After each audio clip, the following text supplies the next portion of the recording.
20 years of excellence. Sun International Institute of Tourism and Management. ఒకప్పుడు చాలా చక్కగా ఉంది, ఇప్పటికీ చక్కగా ఉంది. విశాఖపట్నంలో ఏం జరిగినా సరే ప్రపంచవ్యాప్తంగా తెలిసే పరిస్థితి కనిపిస్తుందండి. ఎక్కువగా కాలేజెస్, ఇంజనీరింగ్ స్టూడెంట్స్ ఎక్కువ కనిపిస్తుంటారు. ఒకవైపు సముద్రం, ఒకవైపు నేషనల్ హైవే ఉంటుంది. దీనికి ఒక బ్యూటీ ఉందండి. ఈ బ్యూటీ ఏంటంటే ఒకవైపు సముద్రం కనిపిస్తుంది, మరోవైపు ఫీల్డ్ ఏరియా ఉంటుంది. ఈ రెండు ఉన్న ప్రాంతం కేవలం విశాఖపట్నం. ఈ బ్యూటీలో ఉన్న పబ్లిక్ కూడా మంచి వాళ్ళు ఉంటారు, అదేవిధంగా చెడ్డవాళ్ళు కూడా ఉంటారు. అంతేకాకుండా దీనికి ఎయిర్పోర్ట్ యాక్సెస్ ఉంది, రైల్వే ట్రాక్ ఉంది, నేషనల్ హైవే ఉంది. కాబట్టి పక్క రాష్ట్ర దొంగలు కూడా అప్పుడప్పుడు చూసిపోతుంటారు. ఇక్కడ దొంగల కన్నా పక్క రాష్ట్ర దొంగలు ఎక్కువ.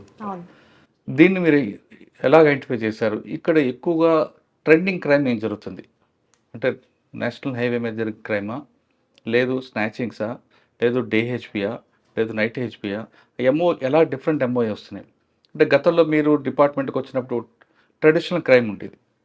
ఒక దొంగతనం జరిగిందని పలావాడు చేసేవాడు అని దీన్ని బట్టి వచ్చింది. ఇప్పుడు అంతా మిక్స్డ్ గ్యాంగ్ అయింది కాబట్టి ఈ దొంగతనం అది ప్యాటర్న్ మారుతుంది. కాబట్టి ఈ ఛాలెంజ్ మీరు ఇలాగ ఫేస్ చేస్తున్నారు. ఈ ప్రశ్నకు సమాధానం చెప్పే ముందు లతా మాధురి గారు పోలీసు యూనిఫామ్ వేసుకోవడం బై ఛాన్సా, బై చాయిసా? బై చాయిస్ ఏనండి. ఎలా? మీ మదర్, ఫాదర్ చెప్పండి. మా ఫాదర్ ఎప్పుడు నాకు inspiration. But he's not into police service, but he's a government servant. So తను ఎప్పుడు కూడా, నేను అమ్మాయినైనా అంద ఓన్లీ చైల్డ్, నాకు ఓన్లీ చైల్డ్. మై పేరెంట్స్ అలా తేడా లేకుండా పెంచారు. So we have to achieve, girl child అయినా సరే we have to achieve and prove yourself అని ఎప్పుడు మోటివేట్ చేస్తారు. అది విశాఖపట్నమే నేటివ్. అవునా? ఎస్. ఎప్పుడు కూడా సొంతూరుకు వచ్చారు. సొంతూరుకు వచ్చాను. సో ఎప్పుడు మోటివేషన్, నా పేరెంట్స్ సపోర్ట్ చాలా ఉంది. సో గ్రూప్ 1 రాసినప్పుడు నేను అంతకుముందు సివిల్స్ కూడా రాస్తున్నాను. జస్ట్ ఫ్యూ అటెంప్ట్స్ ఇచ్చున్నాను. మీన్ వైల్ నాకు గ్రూప్ 1 వచ్చింది. So either I should become an IAS officer or an IPS officer, that was my aim. సో ఈ అటెంప్ట్లో నాకు డిఎస్పీ వచ్చింది. I have taken it as a challenge. Okay, అంటే uniform మీద ప్యాషన్తో వచ్చారా? ప్యాషన్ ఉందండి, ప్యాషన్ తోటి వచ్చాను. ఆఫ్టర్ జాయినింగ్ ఆ ప్యాషన్ ఇంకా పెరిగింది. ఓకే, అంటే విశాఖపట్నం ఉన్నారు మీరు, ఇక్కడ చదువుకున్నారు. అప్పుడులో చాలా మంది పోలీస్ కమిషనర్ పనిచేశారు. వాళ్ళని చూసి ఏమైనా మీరు ఇన్స్పైర్ అయ్యారా? లేదు సినిమాలు చూసి ఏమైనా పోలీస్ ఆఫీసర్ అవ్వాలనుకున్నారు? లేదు నాన్నగారు చెప్తున్నట్లుగా అబ్బాయి అయినా అమ్మాయి అయినా ఉండాలని? అదే, కొంతమంది ఆఫీసర్స్ని చూసి కూడా ఇన్స్పైర్ అయ్యింది ఉంది. But mainly my father's motivation is the main thing. ఎవరండి ఆఫీసర్స్ అప్పుడు మీకు? పర్టికులర్ ఆఫీసర్ అని కాదు, police was a fascinating job కదా. It always fascinated me. So I wanted to become one. Okay, మీరు ఫస్ట్ గ్రూప్ 1 సెలెక్ట్ అయ్యారు. అయిన తర్వాత యూనిఫామ్ వేసుకొని మీ నాన్నగారు కనబడగానే, అంటే పాసింగ్ అవుట్ పీరియడ్ మీ ఫాదర్ వచ్చి ఉంటారు. ఎస్, పేరెంట్స్ చూడగానే ఏమన్నారండి? కళ్ళలో నీళ్ళు వచ్చినాయి అట్లా. ఇది ఈ రోజు నుంచి start, you are into the service of the public, you have to prove yourself అని చెప్పారు. అంత డెడికేషన్తో, సిన్సియరిటీతో వర్క్ చేయాలని చెప్పారు. ఈ రోజుకి కూడా నేను అదే కంటిన్యూ చేస్తున్నాను. Okay, first posting training Machilipatnam, Krishna డిస్ట్రిక్ట్లో ట్రైనింగ్ అండి. అకాడమీలో first training, practical training Krishna డిస్ట్రిక్ట్లో అయింది. After training first posting Kurnool town. అంటే కర్నూలు మీకు తెలుసు, జనరల్గా చెప్పిన ఫ్యాక్షన్ అది. అప్పుడు మేము 2000 చంద్రశేఖర్ రెడ్డి సార్, చంద్రశేఖర్ రెడ్డి సార్ వాళ్ళు ఉన్నారు.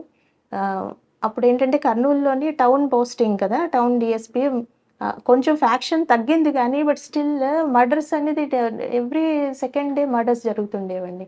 ఆ మర్డర్స్ ఎంత బ్రూటల్గా ఉండేవంటే, ఎంత హ్యాక్ చేసే మర్డర్స్ అంటే, నంబర్ ఆఫ్ ఇంజురీస్ కౌంట్ చేయడం, ఆ పోస్ట్ మార్టం చేసే డాక్టర్కి చాలా కష్టమేమో అనిపించేది. మాకైనా రిపోర్ట్ రాసుకుని ఇంక్వెస్ట్ తయారు చేసేటప్పుడు అన్ని హ్యాకింగ్ ఇంజురీస్ ఉండేవి.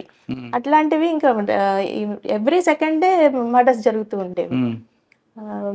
అది కర్నూలు కూడా హైవే మీద ఉంది, బెంగళూరు హైవే మీద ఉంది. అఫెన్సెస్ కూడా చాలా జరుగుతూ ఉండేవి చేసి. మీరు చెప్తున్నారు కదండి హ్యాకింగ్ ఎక్కువ కేసులని, ఆ కేసులు బాగా గుర్తుండిపోయిన చెప్పండి ఒక కేసు.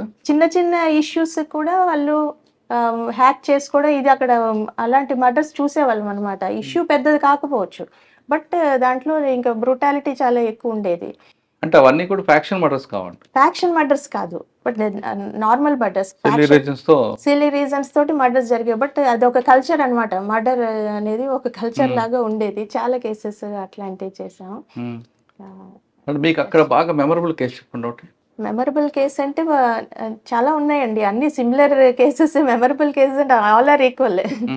అంటే ఒక ఫ్యాక్షన్ మర్డర్ కాకుండా అండి, ఒక 498లో కౌన్సిలింగ్ కానీ అది ఈవ్ టీచింగ్ కేసు కానీ మీరు చెప్పిన కేసుల్లో అక్కడ అంటే అక్కడ కాలేజెస్ అన్ని ఆల్మోస్ట్ అన్ని కాలేజెస్కి నేను విజిట్ చేసి అవేర్నెస్ అంత స్టూడెంట్స్ తోటి బాగా కలిసి నేను చాలా అవేర్నెస్ ప్రోగ్రామ్స్ కండక్ట్ చేశాను యాజ్ అ డిఎస్పి కర్నూలు టౌన్లోని. Almost all students know me. అంత బాగా ఉండేదన్నమాట అక్కడ. ఈవ్ టీచింగ్ ఉండేదండి అక్కడ.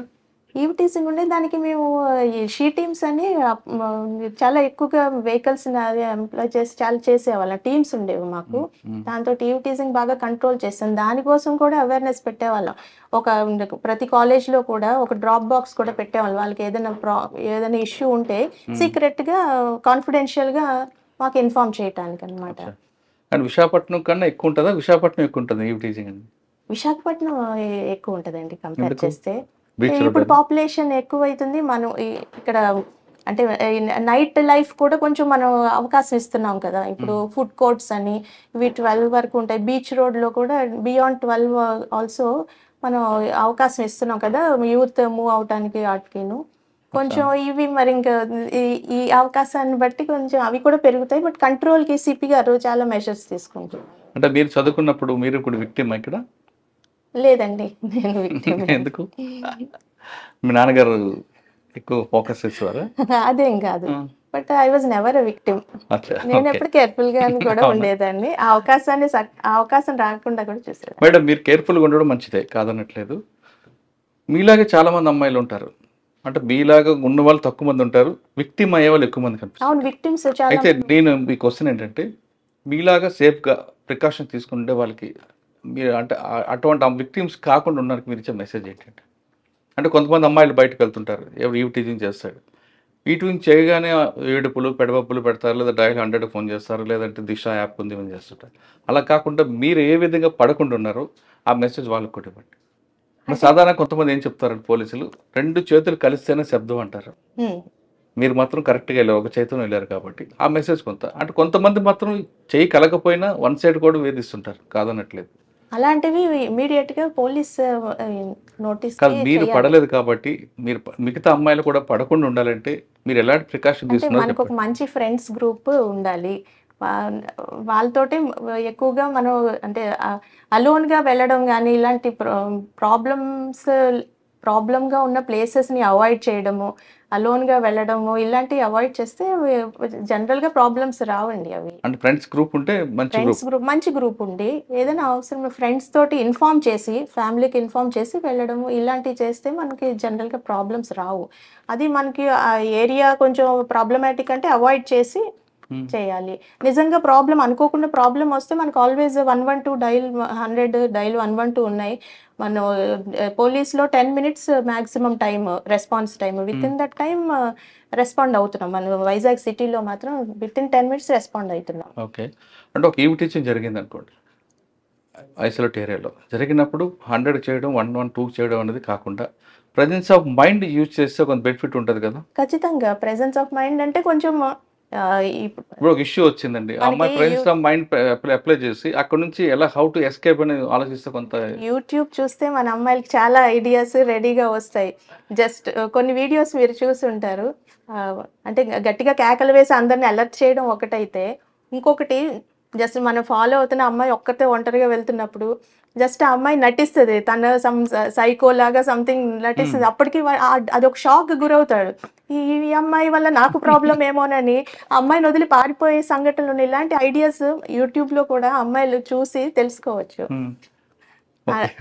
అది ఎప్పుడు పోలీస్ 112 కానీ 100 కానీ చేస్తే ఈ లోపు అమ్మాయి సొంతంగా కూడా ఇలాంటి ఐడియాస్, నావెల్ ఐడియాస్ ఉన్నాయి, ఇలా కూడా చేయొచ్చు. అలాగే మనం పెప్పర్ స్ప్రే రెడీగా పెట్టుకొని మరి మన మీద అస్సాలు జరిగితే పెప్పర్ స్ప్రే వాడడం కానీ ఇలాంటివన్నీ ఉన్నాయండి. అంటే మీరు చెప్తుంది ఇందాక ఫిట్స్ వచ్చినట్టు పడిపోతే అసలు వాడు ఎస్కేప్ అవుతాడు కదండి. అలా పడిపోవడం కాదు, అసలు ఈ అమ్మాయే కొంచెము ఏదో సైకోలాగా బిహేవ్ చేయడము, ఏదో చేస్తే ఈ అమ్మాయి నన్నేం చేస్తుందో అని అది కామెడీగా ఉండొచ్చు, కానీ అప్పటికప్పుడు తప్పించుకోవడానికి అమ్మాయి అలా కూడా చేయొచ్చు. అచ్చా.